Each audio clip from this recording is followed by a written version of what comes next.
الله لا إله إلا هو الحي القيوم لا تأخذه سنة ولا نوم.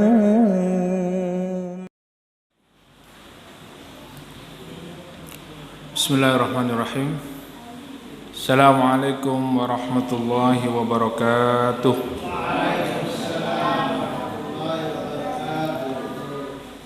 Alhamdulillah, wassalatu wassalamu ala rasulillah wa ala alihi wa ashabihi wa mawalah. La hawla wa la quwwata illa billah. Subhana la ilma lana illa ma 'allamtana innaka antal alimul hakim. Allahumma la sahla illa ma ja'altahu sahla wa anta taj'alul hasna idza syi'ta sahla. Allahumma inna nas'aluka khaira ma fi hadhihi al-lailati wa khaira ma ba'daha wa na'udzu bika min syarri ma fi hadhihi al-lailati wa syarri ma ba'daha. Amma ba'da. Jamaah Masjid Dzikrullah yang dimuliakan Allah, alhamdulillah, bersyukur kepada Allah pada malam hari ini kita bisa melaksanakan kegiatan kita, yaitu kajian tafsir Al-Quran, meskipun dalam keadaan turun hujan tidak menghalangi kita untuk melangkahkan kaki menuju ke majelis ilmu. Mudah-mudahan apa yang kita lakukan pada malam hari ini dicatat oleh Allah Subhanahu wa taala sebagai amal soleh yang terus mengalir pahalanya meskipun nanti kita telah meninggal dunia. Amin. Bapak Ibu, saudara-saudari yang dimuliakan oleh Allah, pada Kamis yang lalu saya mohon izin tidak bisa mengisi kajian tafsir karena melakukan perjalanan ke Kalimantan, sehingga saya tidak bisa mengisi. Dan alhamdulillah untuk malam hari ini kita akan melanjutkan kembali kajian tafsir kita, yaitu masih pada surat Al-Baqarah. Fa insyaallah malam hari ini kita akan melanjutkan ayat 113, 114 dan 115.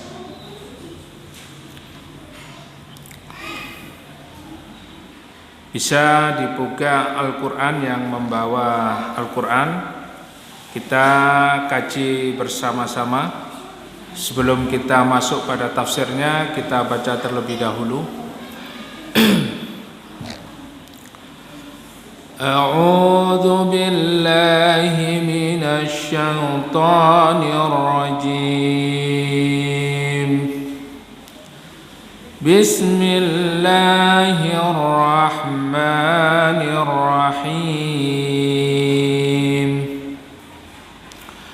وقالت اليهود ليست النصارى على شيء وقالت النصارى ليست اليهود وقالت النصارى ليست اليهود على شيء وهم يتلون الكتاب كذلك قال الذين لا يعلمون مثل قولهم فالله يحكم بينهم يوم القيامة فيما كانوا فيه يختلفون ومن أظلم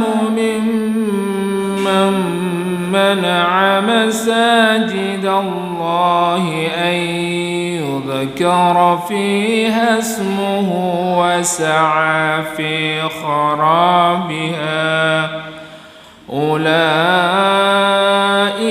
ما كان لهم أن يدخلوها إلا خائفين لهم في الدنيا خزي ولهم في الآخرة عذاب عظيم ولله المشرق والمغرب فأينما تولوا فثم وجه الله إن الله واسع عليم.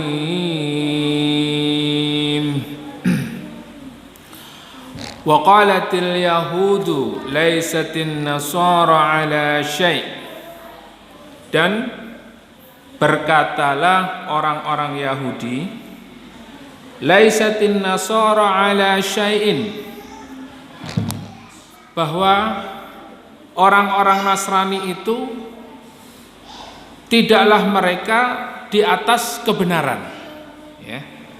Jadi orang Yahudi mengatakan bahwa orang-orang Nasrani itu mereka tidak berada di atas kebenaran.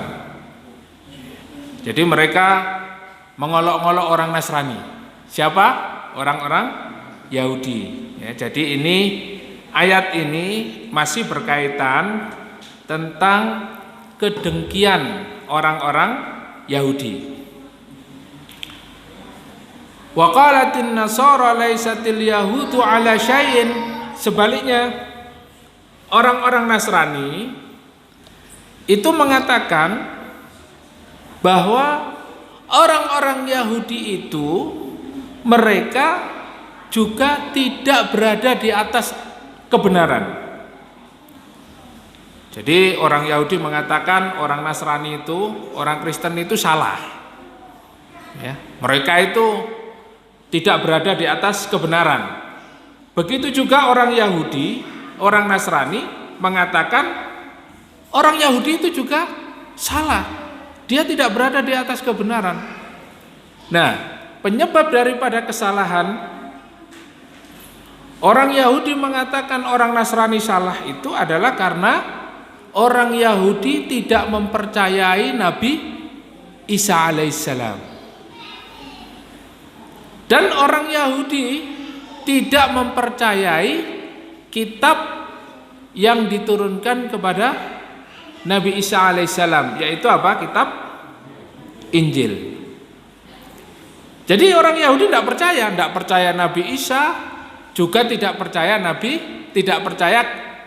kepada kitab Injil. Nah, begitu juga orang Nasrani. Orang Nasrani juga mengatakan laisatil yahudu ala syai'.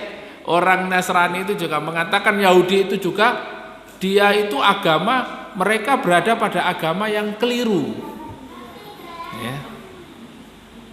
Jadi orang Nasrani pun dia tidak percaya kepada Yahudi. Sehingga ada kejadian orang-orang Nasrani itu tidak boleh beribadah di Masjidil Aqsa, ya. Karena apa?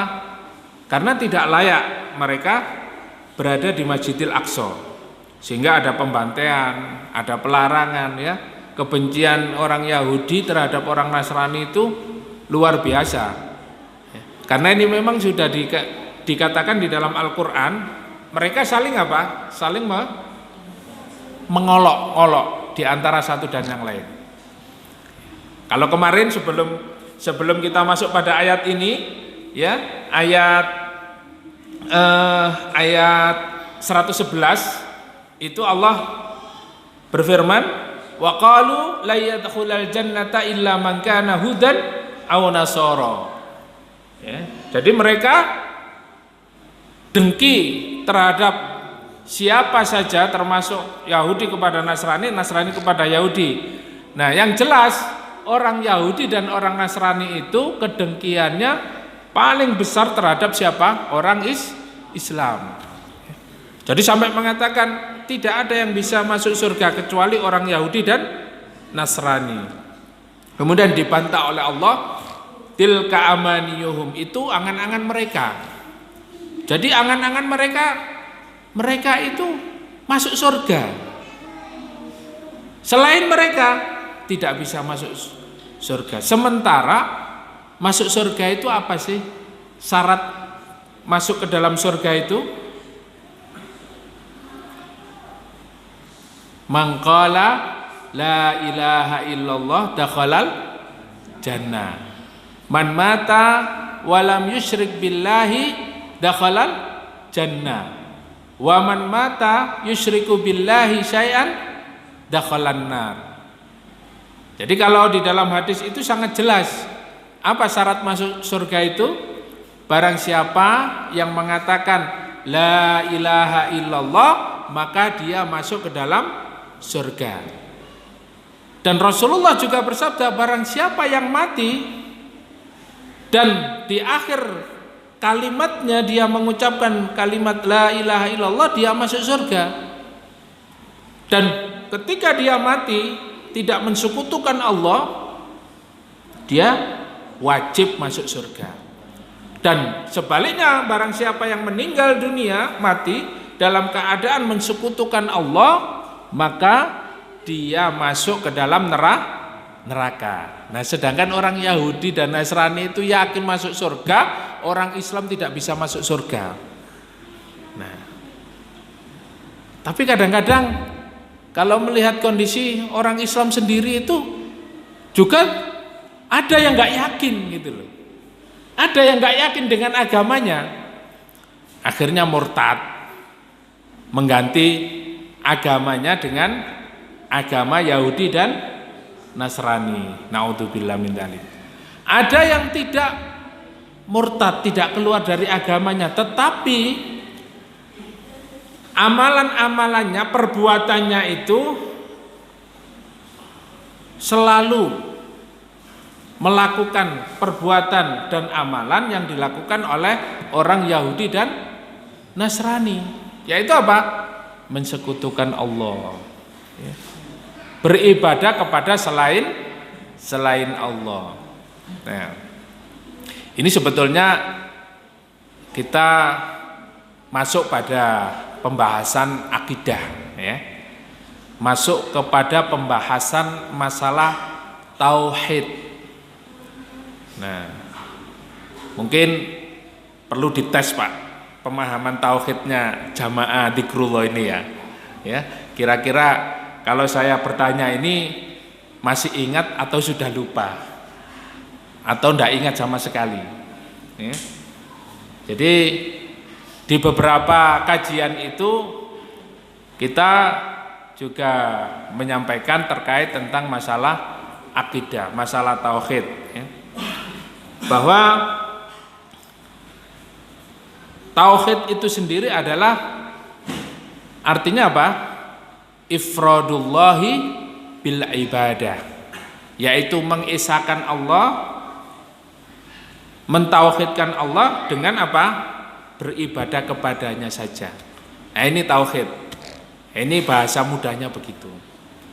Nah, tauhid sendiri para ulama banyak menjelaskan di dalam beberapa kitab, ya, diantaranya ada kitab Sulamut Tauhid, ya. Kemudian ada kitab akidah, ya, akidah. Kalau kita mengambil banyak kitab, nanti banyak kitab Wahabi yang diambil, ya. Tapi kalau kitab Sulamut Tauhid itu bukan kitabnya Wahabi. Tapi di situ membahas detail tentang masalah tauhid, tentang masalah syirik, ya.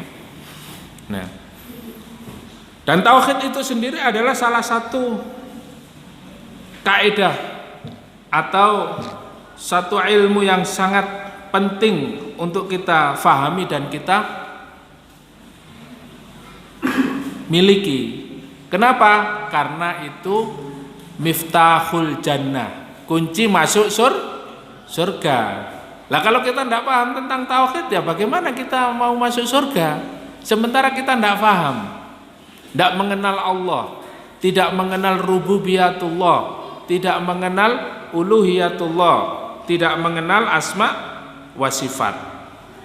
Nah, disinilah tentu nanti panjenengan sedaya, ya, Bapak Ibu, saudara-saudari sekalian, untuk bisa memperdalam terkait dengan ilmu tauhid. Kenapa? Ini akan bisa meningkatkan keyakinan kita dan keimanan kita kepada Allah. Kalau tauhid kita lemah, ya kita ini menjadi orang Islam yang tidak yakin kepada Allah, kepada Rasulullah, kepada Al-Quran, bahkan tidak yakin kepada Islam. Ya ini.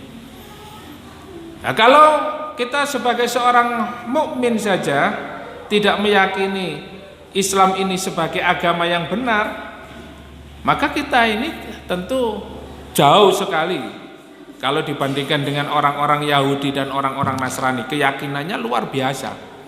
Bahkan tidak ada yang masuk surga kecuali Yahudi dan Nasrani. Bahkan Yahudi juga mengatakan orang-orang Nasrani itu agamanya tidak benar. Orang Nasrani juga mengatakan orang-orang Nasrani itu agamanya tidak benar. Sementara di dalam Al-Quran disebutkan oleh Allah Subhanahu wa ta'ala, innad dina indallahil Islam. Sesungguhnya agama yang diridhoi di sisi Allah itu apa? Islam. Masih belum yakin kepada Islam? Masih belum yakin? Yakin. Ya. Kalau di dalam mimbar khutbah Jumat itu kita selalu dibacakan oleh khatib, ya ayyuhalladzina amanu taqullaha haqqa tuqatih. Wahai orang-orang yang beriman, bertakwalah kepada Allah dengan sebenar-benarnya takwa. Wala tamutunna illa wa antum muslimun, dan jangan kalian mati kecuali dalam keadaan menjadi seorang muslim. Masya Allah, perintah Allah ini adalah menegaskan kepada kita sebagai seorang muslim agar kita meninggal dalam keadaan muslim di atas agama Islam. Nah, hari ini orang itu tidak banyak yang memahami Islam. Bagaimana menjadi seorang muslim yang benar itu tidak paham. Malah banyak mereka itu yang memiliki pemahaman justru menentang syariat Islam. Ya, bahkan ada spanduk atau slogan, Islam yes, syariat Islam no. Paham kira-kira Pak? Paham nggak slogan ini? Islam yes, syariat Islam no. Paham nggak ini? Kalimat seperti ini paham nggak? Kalau orang Islamnya itu tidak betul, Islamnya itu separuh-separuh, tidak paham tauhid, betul. Ya, kita Islam ya Islam Pak. Tapi kalau di sini melaksanakan syariat Islam, ya nggak cocok. Betul nggak seperti itu? Tapi hari ini kita mendapatkan kondisi umat Islam seperti itu. Ya, Islam yes, syariat Islam no. Ya. Kita melaksanakan ibadah-ibadah di dalam agama Islam ini, sebagian kita laksanakan, sebagian dibuang. Ini persis karakternya, sifatnya seperti orang Yahudi. Jadi tidak konsisten. Bahkan kitab yang diturunkan kepada mereka itu dibuang, ditaruh di belakang punggungnya. Sekarang pun begitu. umat Islam, ya, kalau dikalkulasi, dihitung berapa sih yang melaksanakan Islam itu sesuai dengan apa yang diperintahkan oleh Allah di dalam Al-Quran ini, mengatur semua kehidupannya dari masalah, ya, bangun tidur sampai urusan-urusan yang paling kecil, ya, masuk WC pun itu diatur di dalam Islam. Dari urusan bangun tidur sampai urusan politik itu diatur di dalam Islam. Tetapi hari ini mereka mengambil ajaran-ajaran Islam itu, syariat Islam itu, bagian-bagian yang disenangi, bagian-bagian yang cocok. Yang tidak cocok, yang tidak sesuai dengan hawa nafsunya, maka ajaran-ajaran Islam atau syariat Islam itu ditinggalkan, ya, dibuang. Bahkan hari ini berusaha untuk disingkirkan dari kehidupan umat Islam. Ya, bagaimana tidak, Bapak Ibu yang dimuliakan oleh Allah, ketika kita mendengar akan dihapuskannya frase agama dan diganti dengan kebudayaan, ini kan sangat sedih. Kira-kira melihat kondisi yang ada, yang mengganti dari agama, ya, ke budaya, ini orang Islam apa tidak? Agamanya Islam apakah agama non Islam, non Muslim? Ya, tapi Islam di tengah masyarakat terlahir Islam, secara zahir Islam, tetapi amalnya belum tentu mencerminkan seorang Muslim. Nah, disinilah Allah memerintahkan kita jangan sampai kita mati, ya, kecuali kita mati dalam keadaan menjadi seorang Muslim. Nah, bagaimana? Ya, secara akidah, keyakinannya sebagai seorang Muslim, secara amalia, secara zahir kita juga sebagai seorang Muslim. Nah, zahiran wa batinan. Maka ibadah menurut Syekhul Islam Ibnu Taimiyah, beliau mengatakan al-ibadatu hiya ismun jami'un lima yuhibbuhu Allahu wa yardahu minal aqwali wal a'mal adh-dhahira wal batina. Nah, ini kalau yang bawa catatan dicatat, Bu, ya.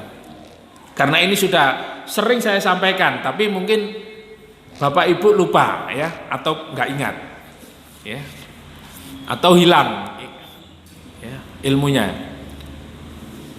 Bahwa Syekhul Islam Ibnu Taimiyah mengatakan ibadah adalah semua yang mencakup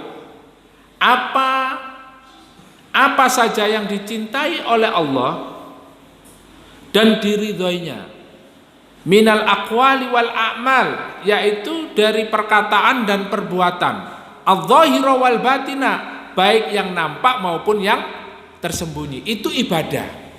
Jadi makna ibadah, arti daripada ibadah itu bukan cuma sholat, puasa, zakat, haji, apalagi baca Quran, qiyamul lail, bersedekah, bukan hanya itu, ya. Jadi pengertian ibadah itu adalah segala sesuatu yang mencakup apa saja yang diridhoi oleh Allah dan dicintainya, baik perkataan maupun perbuatan, yang nampak zahiran wa batinan, yang nampak maupun yang tersembunyi. Jadi ketika panjenengan bekerja, berangkat dari rumah, mencari nafkah untuk keluarga. Ini kira-kira amalan ini dicintai oleh Allah tidak? Ketika jenengan bismillah niat ingsun berangkat nyambut gawe bojo anak, gawe keluarga lillahi ta'ala, bismillah, niat karena Allah, mencari ridho Allah, dan pekerjaan yang jenengan lakukan itu halalan thayyibah, ya, jual kebab, jual jual roti Maryam, jual madu, ya, jual handphone, ya, jual sesuatu yang dihalalkan oleh Allah. Nah, apakah pekerjaan atau amalan ini termasuk ibadah? Termasuk ibadah atau bukan? Ibadah. Kenapa ibadah? Karena dicintai dan diridhoi oleh Allah. Jadi kalau niatnya jenengan itu berangkat kerja karena Allah, maka dicatat oleh Allah sebagai ibadah. Jadi guru, mengajar di sekolahan, mengajar karena Allah, ingin mendidik generasi robani, ini termasuk ibadah apa bukan? Ibadah. Ya. Kemudian bekerja, bertani misalnya, bertani, pekerjaan itu dicintai dan diridhoi oleh Allah, maka bertani, pekerjaan itu masuk bagian daripada ibadah. Masya Allah, ini seorang muslim tidak hanya yang zahir, tetapi ketika kita mencintai saudara kita karena Allah, mencintai saudara kita karena Allah, itu pun sudah termasuk ibadah. Bahkan kita punya niat, nanti saya kalau taklim di Masjid Dzikrullah, saya mau memberikan hadiah kepada saudara saya. Sampai Dzikrullah lupa, waduh, lali. Niat yang sudah ada di dalam hati diniatkan untuk mencari ridho Allah dan untuk mencintai saudara kita karena Allah. Karena apa?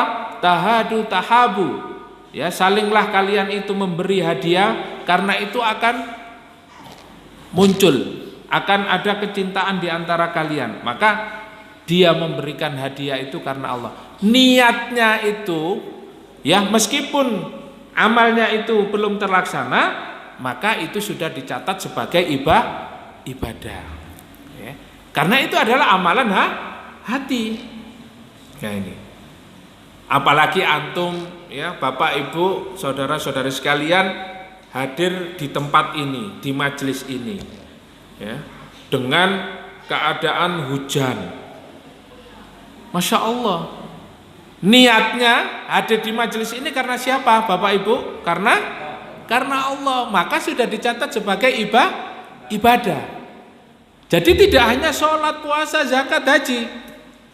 Ketika kita melangkahkan kaki di sini, majelis ilmu, dicintai, diridhoi oleh Allah, dicatat oleh Allah sebagai bentuk ibadah kepada Allah. Ini. Meskipun hanya kita misalnya di sini mendengarkan, bahkan ada yang berinfak, bahkan ada yang memberikan lebih, ya, membantu saudara-saudara kita yang melaksanakan thalabul ilmi.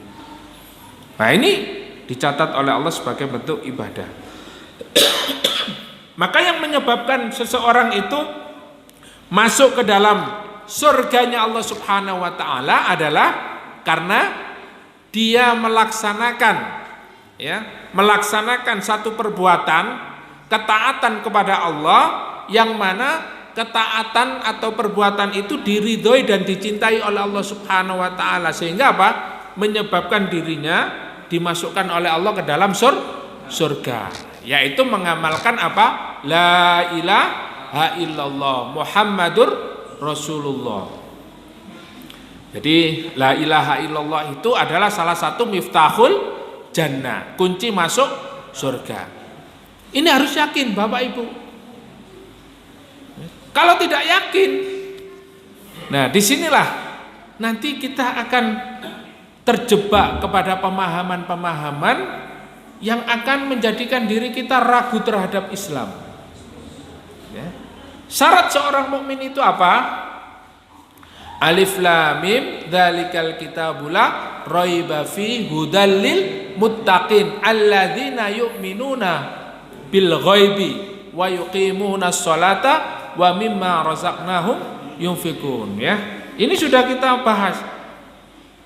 Tidak ada keraguan di dalamnya. Islam ya di dalam Al-Qur'an itu sudah pasti akan menunjukkan kepada kebenaran yang akan mengantarkan kita ke dalam surga.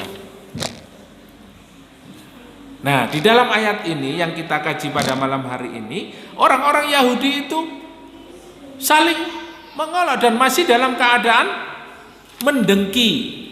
Ya. Jadi mereka itu dengki terhadap orang Islam, orang Yahudi dengki terhadap orang Kristen dengki terhadap orang Yahudi. Jadi Masya Allah, kita secara tidak langsung ketika mengkaji ayat ini, kita itu diberikan petunjuk oleh Allah ya, bagaimana strategi menghadapi musuh ya. Ketika mereka dengki kepada kita, membuat ya makar strategi untuk menghancurkan Islam, apa diantaranya? Kita diberikan pemahaman-pemahaman sehingga kita ragu terhadap Islam. Mereka yang paling benar. Ada sekarang itu pembagian Islam menjadi 4. Islam radikal, Islam tradisional, Islam apa? Ya Islam radikal, tradisional, sekuler, ya. Sekuler dan Islam. Jadi mereka membagi itu berdasarkan apa? Islam moderat, ya. Islam moderat termasuk itu, Pak. Mereka ingin supaya umat Islam hari ini itu menjadi Islam moderat. Apa yang diinginkan dari Islam moderat itu? Ketika tulisan-tulisan dari profesor, doktor, ahli mereka di dalam memberikan pemahaman ya terhadap umat Islam seluruh dunia, moderat itu ya anti syariat. Jadi memiliki toleransi yang tinggi terhadap orang atau agama lain ya, tanpa memperhatikan kode-kode etik ya atau kaidah-kaidah di dalam Islam itu sendiri. Sehingga Bapak Ibu yang dimuliakan oleh Allah, kita menemukan karena kebablasannya dia itu memahami Islam moderat, akhirnya ya ibadah di tempat ibadahnya orang lain ya, agama lain ya. Orang Islam beribadah di tempat mengikuti peribadatannya agama lain. Kenapa? Karena nanti orang yang beragama selain Islam itu juga ikut beribadah sebagai seorang muslim. Inilah ya ketika itu Rasulullah SAW ditawarkan oleh orang-orang Quraisy, ya Muhammad ya ayo kita saling menghormati. Kamu 1 bulan nyembah patung, nyembah Lata, Uzza, Manat ya. Nanti saya 1 bulan ikut kamu. Akhirnya turun apa? Surat apa? Qul ya ayyuhal kafirun la a'budu ma ta'budun wala antum abiduna ma a'bud ya. Wala ana abidum ma. Nah, inilah awal mula kenapa tidak dibolehkan seorang muslim itu beribadah di tempat ibadahnya agama lain ya. Dan kita tidak boleh sampai menghancurkan tempat peribadatan orang lain itu, ngebom gereja, nggak boleh, haram. Di dalam Islam tidak boleh, nggak boleh ya. Nah ini, nggak boleh. Jangankan tempat ibadah, ya, jangankan tempat ibadah. Ketika dalam peperangan saja kita tidak boleh memotong pohon, menebang pohon itu sembarangan gitu ya. Oh ini orang punya orang kafir itu tidak boleh.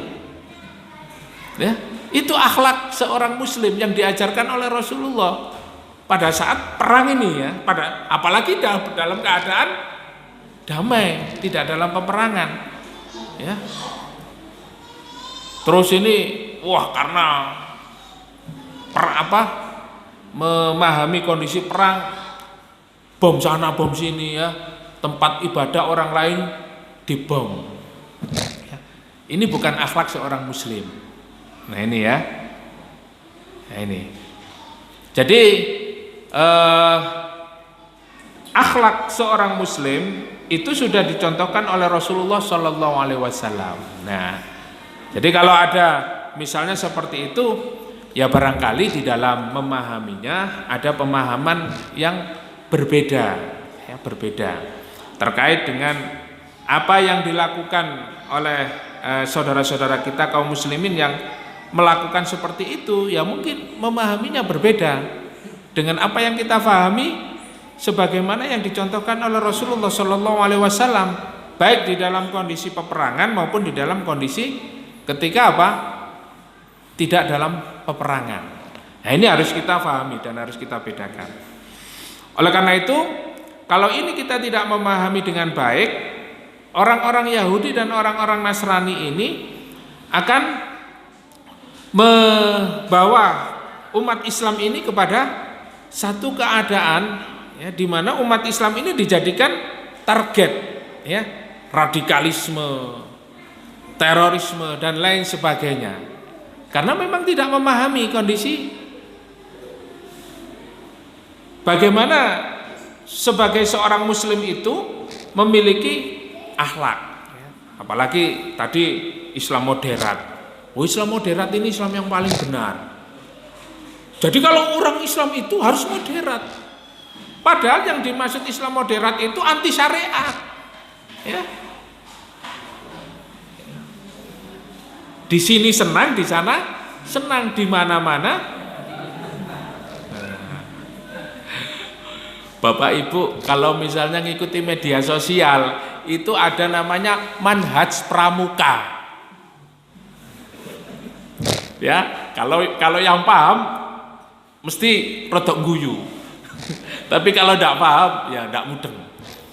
Jadi kalau ngikuti media sosial itu ada namanya manhaj pramuka. Ya manhaj pramuka di situ. Lagunya kan gitu. Di sini senang, di sana senang, di mana-mana hatiku senang. Nah, itu namanya manhaj pramuka. Nah, Islam tidak seperti itu. Islam punya manhaj yang kuat. Jadi kalau sudah perintah Allah dan Rasulnya, maka kita mengatakan apa? Sami'na wa ata'na. Ya, tidak selayaknya kita itu memilih-milih, membantah. Nah, kalau kita membantah, memilih itu memang karena hawa nafsu kita lebih besar. Jangankan kita, wong sahabat saja, ya, kadang-kadang masih protes sama Rasulullah ya. Dengan perintahnya Rasulullah itu masih protes. Tahu tidak sebabnya sahabat itu protes kepada Rasulullah? Ya, ketika pada peristiwa Sulhul Hudaybiyah, yaitu perjanjian Hudaybiyah. Protesnya apa? Ya. Ketika Rasulullah menulis Bismillahirrahmanirrahim, sama orang Quraisy apa? Jangan tulis Bismillahirrahmanirrahim. Ya. Kemudian ketika mereka melarang menulis Bismillahirrahmanirrahim, Rasulullah apa? Nurut. Rasulullah akhirnya menulis apa? Dengan nama Allah gitu saja. Tidak ada Ar-Rahmanir-Rahim. Kemudian isi perjanjian Hudaybiyah itu merugikan umat Islam. Orang Islam kalau ke Mekah itu tidak boleh kembali.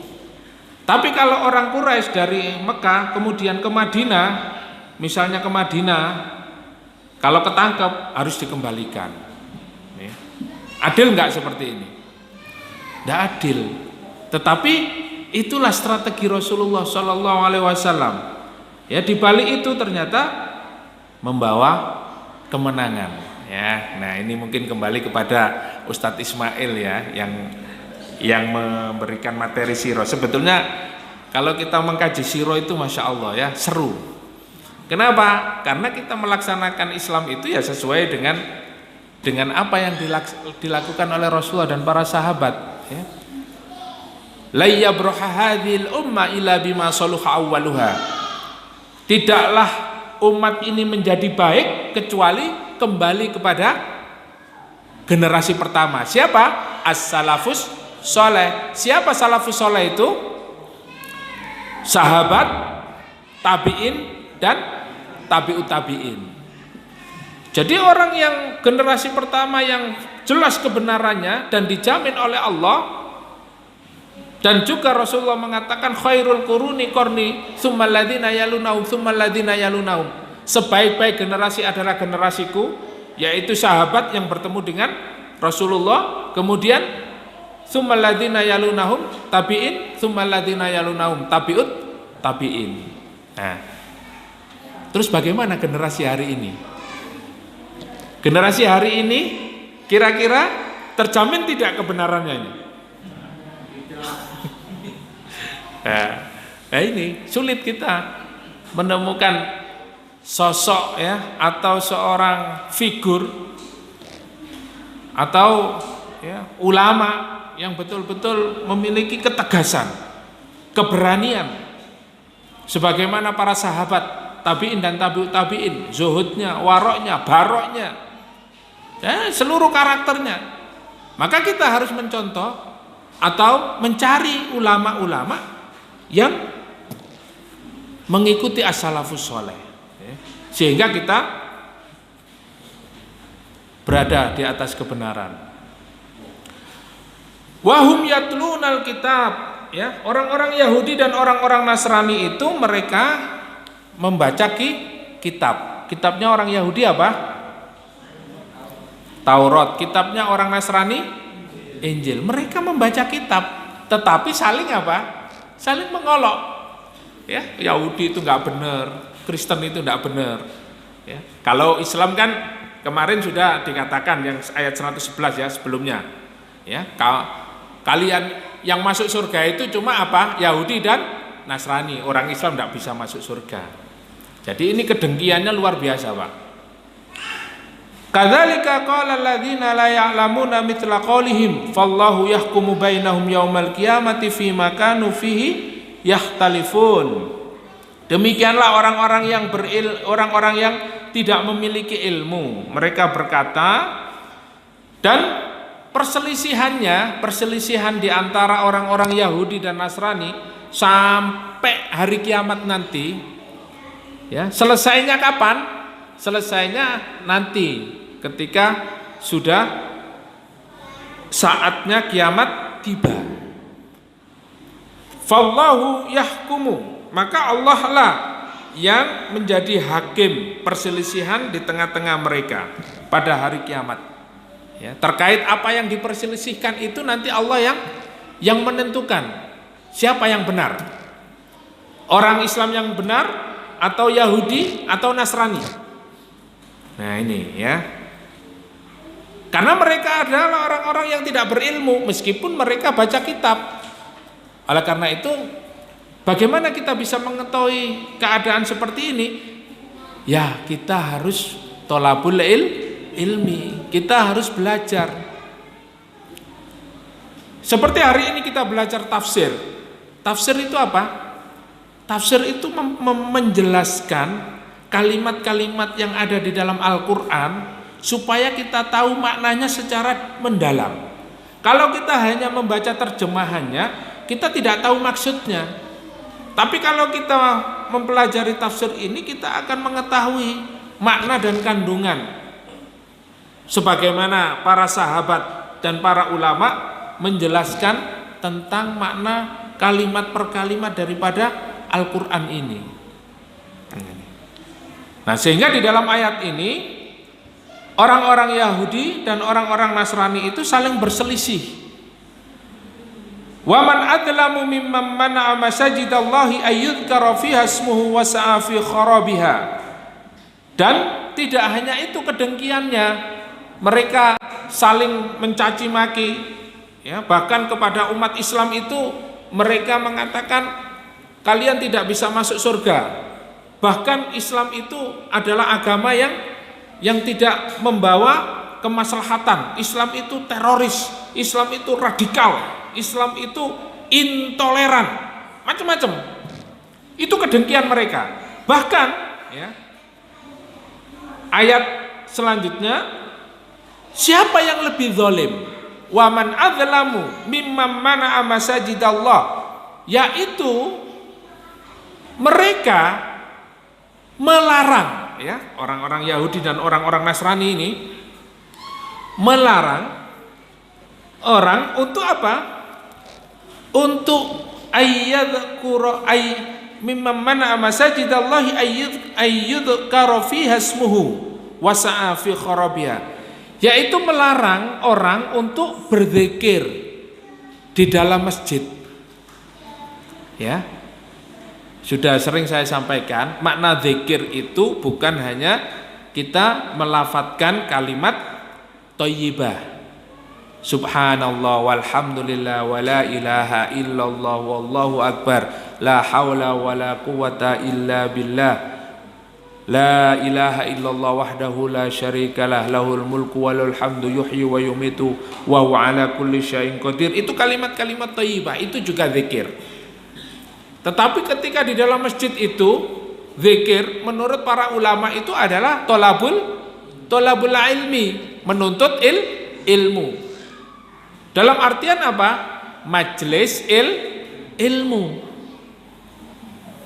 Nah, kenyataannya hari ini ada enggak orang itu ketika pengajian di masjid dibubarkan? Banyak, waduh, banyak. Ini perlu dihitung ini ya. Karena kalau dibiarkan nanti bisa banyak azab ini ya.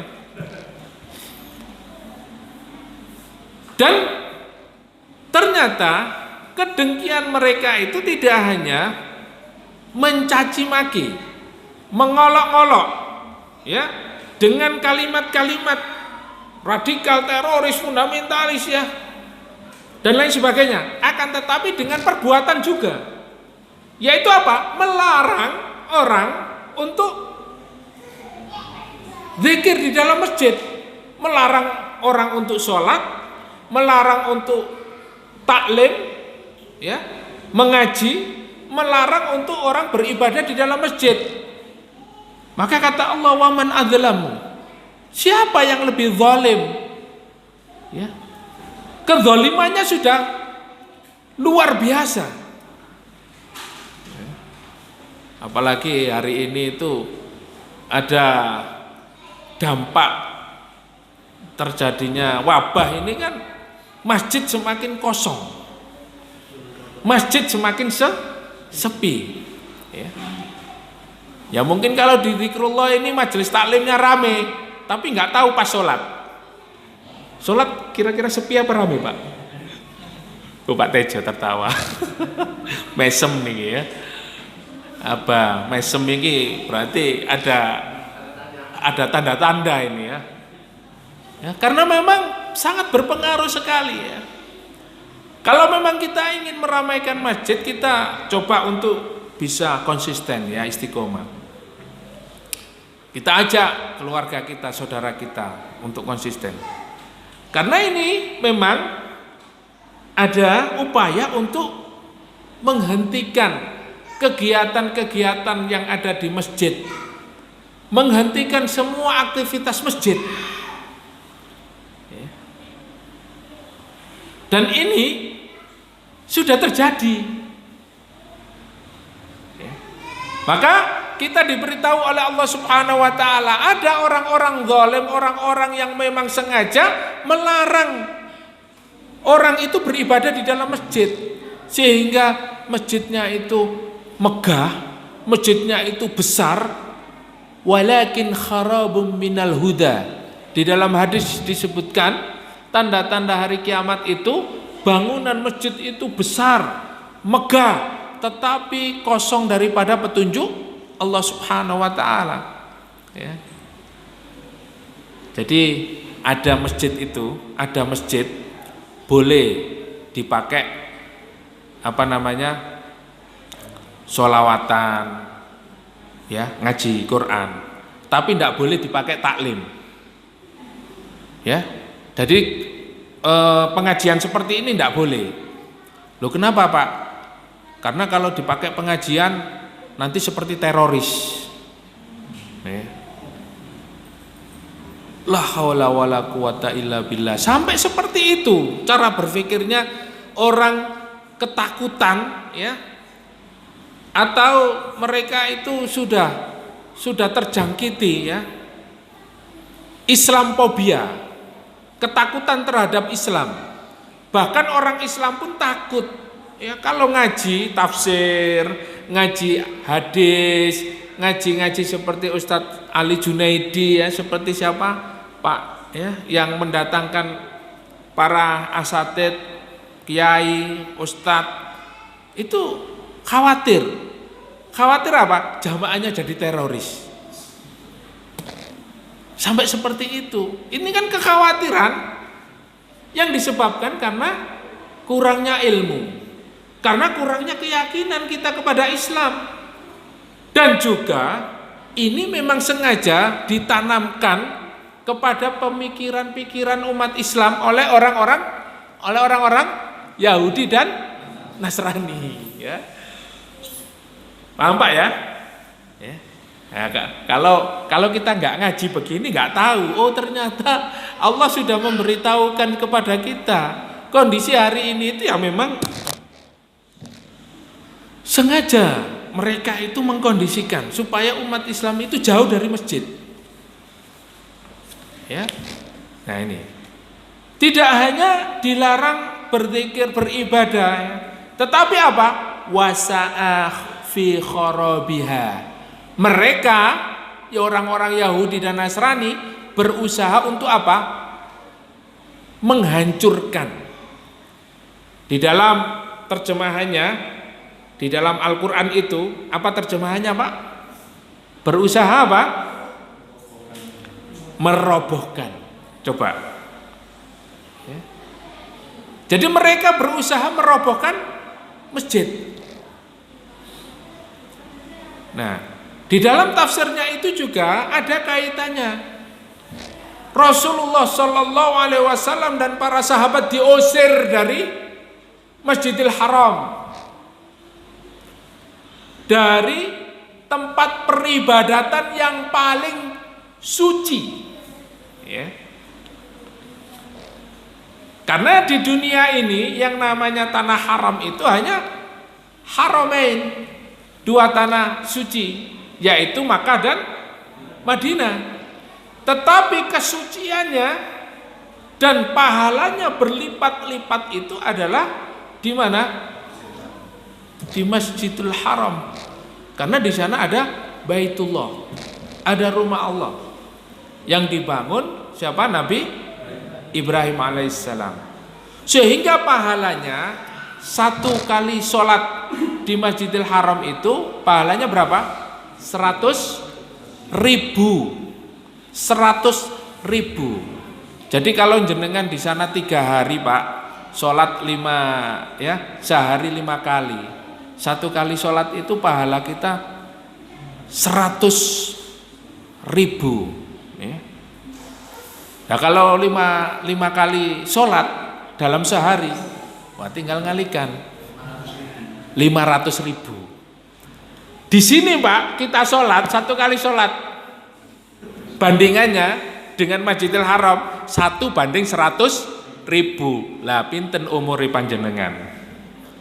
Berarti nek duwe nah langsung budal mawon. Nggih monggo langsung daftar ten Pak Tejon niki.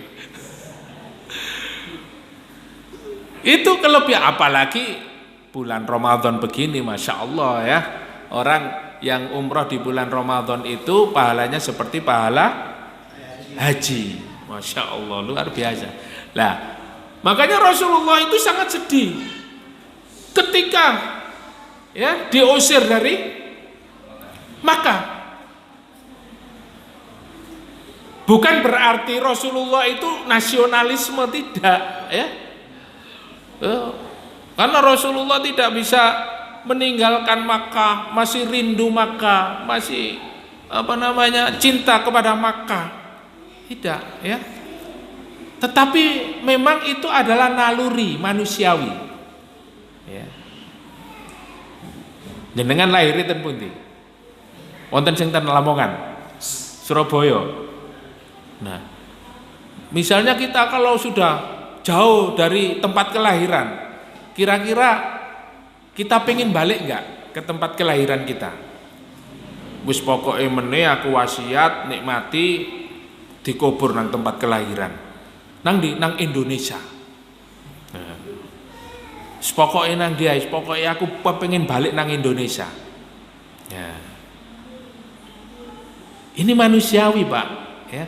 Cinta terhadap tanah kelahiran ya. Nah ini ya. Jadi begitu juga Rasulullah mencintai kota Mekah, karena kota Mekah itu adalah kota kelahiran Rasulullah Shallallahu Alaihi Wasallam. Di samping di kota Mekah itu adalah tanah haram, tanah suci yang memiliki pahala berlipat ganda ketika beribadah di sana. Nah, sehingga dibandingkan Madinah saja, sholat di Madinah itu bandingannya 1.000 ya, 1.000 dibandingkan sholat di luar Madinah ya. Jadi sangat jauh sekali memang kesuciannya dan pahalanya, keutamaannya, sehingga Rasulullah itu sedih. Ya. Nah, di dalam ayat ini itu orang-orang Quraisy berusaha mengusir Rasulullah dan para sahabat. Ya. Bahkan apa? Mereka tidak lagi memberikan kesempatan untuk beribadah di Mekah. Ya. Nah, sehingga begitulah yang dilakukan oleh orang-orang Yahudi, orang-orang Nasrani, dan orang-orang musyrik ya. Mengusir orang Islam itu untuk beribadah di dalam masjid ya. Nah, ini dari penafsiran beberapa para ulama seperti itu. Ulaika makana lahum ayyadkhuluha illa khaifin ya. Mereka itu tidak pantas memasukinya kecuali dengan rasa takut kepada Allah. Mestinya orang-orang yang berada di Masjidil Haram, orang-orang yang berada di Mekah itu adalah orang-orang yang memasuki Mekah, beribadah di dalamnya dalam keadaan takut kepada Allah. Begitu juga kita, ketika kita berada di dalam masjid, di rumah Allah, tidaklah memasuki rumah Allah itu kecuali orang-orang yang di dalam hatinya memiliki rasa takut kepada Allah. Nah sekarang banyak orang itu yang hanya jasadnya berada di masjid, tapi hatinya tidak sedikit pun takut kepada Allah. Masjid hanya dijadikan sebagai sebuah aktivitas saja, tetapi hatinya tidak sedikit pun takut kepada Allah, menumbuhkan rasa takut dan taat kepada Allah Subhanahu wa taala. Malah royoan infak masjid. Nggih napa mboten? Nggih kata.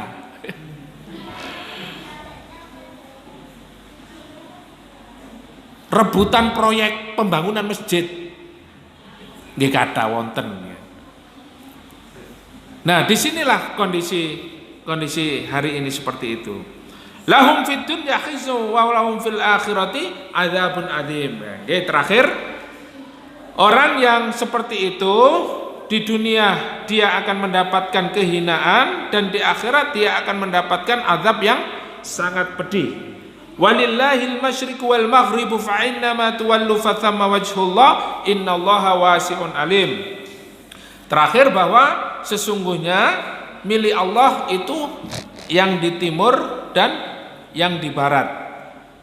Di mana saja kita itu menghadapkan wajah kita, maka di situ ada Allah Subhanahu wa taala. Innallaha wasi'un alim, dan sesungguhnya Allah Maha luas dan Maha mengetahui. Artinya apa? Ini kabar gembira. Jadi kalau kita beribadah kepada Allah, melaksanakan sholat tidak harus di masjid, di kendaraan bisa, ya. Semua bumi ini ya, semua bumi ini dalam keadaan suci, ya. Jadi ketika kita berada dimanapun, di hutan, ya, misalnya dalam keadaan perang, dalam keadaan apa saja, ini kita diperbolehkan untuk melaksanakan ibadah kepada Allah. Karena apa? Timur dan barat itu adalah milik Allah Subhanahu wa taala, dan di mana saja kita berada, maka di situ ada Allah Subhanahu wa taala. Ya, sehingga ini kabar gembira bagi umat Islam, juga bagi Rasulullah Shallallahu alaihi wasallam dan para sahabatnya waktu itu. Ketika itu Rasulullah ketika di Madinah 17 bulan Rasulullah itu sholatnya menghadap ke Baitul Maqdis, ke Al-Aqsa, ya, ke Al-Aqsa 17 bulan. Rasulullah nggak nyaman, Rasulullah sedih. Orang Yahudi senang, wah ternyata Muhammad sholatnya menghadap ke Baitul Maqdis, ya, ke tempat ibadah kita, ya. Seakan-akan podo, wah podo ini, ya, sak dulur. Ya, wah, dihormati sak dulur. Begitu ada perintah, ada nasakh mansukh, ya.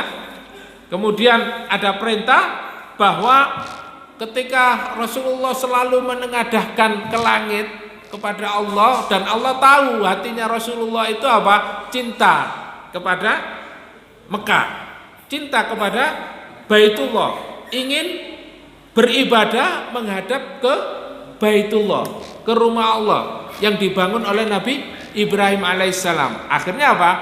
Turunlah ayat, ya. Sehingga apa?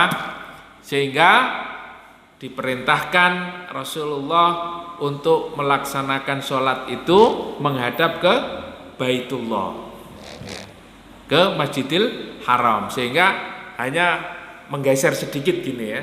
Nah itu nanti insya Allah ada di dalam tafsir ini, nanti ayatnya nanti kita akan membahas untuk pergeseran ketika sholat menghadap ke Al-Aqsa, ya, ke Baitul Maqdis, kemudian beralih ke kiblat, ya, kiblat hari ini, sampai hari ini kita sholat menghadap kiblat, ya, ke Masjidil Haram, ke Ka'bah. Nah ini ada asbabun nuzulnya. Nah di antaranya ayat ini, ya, menjelaskan tentang itu, sehingga apa? Di mana saja ketika kita beribadah kepada Allah, di situ ada Allah Subhanahu wa taala. Walillahil masyriqu wal maghribu fa aynama tuwallu fa thamma wajhullah innallaha wasi'un alim.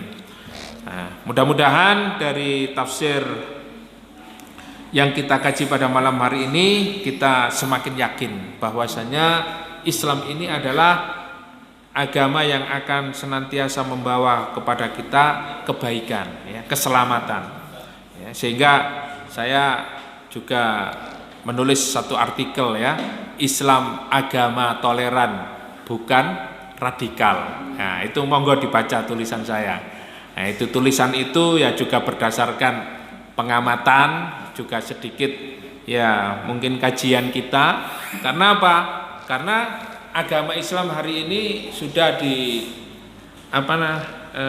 dilegitimasi, ya, dianggap sebuah agama yang radikal, identik dengan kekerasan, ya, apalagi ini sudah semakin hari diisukan macam-macam. Nah, kalau orang itu tidak punya akidah yang kuat, keimanan yang kuat, goyang dia. Ya, Islam biasa-biasa aja lah, ya. Islam bahkan dia akan menuju kepada Islam moderat, ya, Islam moderat. Ya itu tadi manhajnya apa? Manhaj pramuka, ya. Di sini senang, di sana senang, di mana-mana senang. Artinya apa? Ya nang neraka, ya. Ya mengamalkan amalan ahlun nar, ahli neraka, juga ahli jannah. Nah, tapi tidak tahu nanti ketika meninggal dunia apakah masuk bagian ahlun nar atau ahlul jannah. Naudzubillah, ya. Semoga Bapak Ibu yang dimuliakan oleh Allah, kita senantiasa istiqomah, sabar, sabat, dan mudah-mudahan Allah mewafatkan kita dalam keadaan husnul khatimah. Amin amin ya rabbal alamin. Aqulu qouli hadza wa astaghfirullah li wa lakum. Mohon maaf atas segala kekurangan. Jazakumullah khairan katsiran. Kita tutup majelis ini dengan membaca doa kafaratul majelis. Subhanakallahumma wa bihamdika asyhadu an la ilaha illa anta astaghfiruka wa atubu ilaik. Tsumma assalamu alaikum warahmatullahi wabarakatuh.